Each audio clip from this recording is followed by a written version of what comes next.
কখনো ভেবেছেন কেন স্ত্রীকে জান্নাতের পথ বলা হয়েছে? এই ভিডিওতে জানুন স্ত্রীর আসল মর্যাদা, জমিন থেকে শুরু করে জান্নাত পর্যন্ত সবার বয়ানে।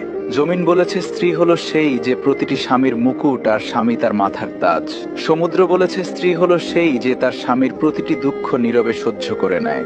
আকাশ বলেছে স্ত্রী হলো সেই যে তার স্বামীর প্রতিটি কষ্টে অশ্রু ঝরায়।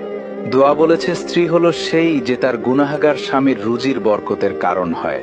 নামাজ বলেছে স্ত্রী হলো সেই যে তার স্বামীকে জান্নাতে পাওয়ার ইচ্ছা পোষণ করে। জান্নাত বলেছে স্ত্রী হলো সেই যাকে ছাড়া জান্নাতে স্বামীর কোনো পূর্ণতা নেই। হৃদয় বলেছে স্বামী যদি হৃদয় হয় তবে স্ত্রী হলো সেই হৃদয়ের স্পন্দন। এবং সবশেষে আল্লাহ বলেছেন স্ত্রী হলো আমার পক্ষ থেকে প্রতিটি স্বামীর জন্য এক মূল্যবান ও দুর্লভ উপহার। সুবহানাল্লাহ। তাই স্ত্রীকে ভালোবাসুন, সম্মান করুন, তার অনুভূতির মূল্য দিন। কারণ যে ঘরে স্বামী স্ত্রীর মাঝে ভালোবাসা, সম্মান ও আল্লাহর ভয় থাকে, সেই ঘরই দুনিয়ার ছোট্ট জান্নাতে পরিণত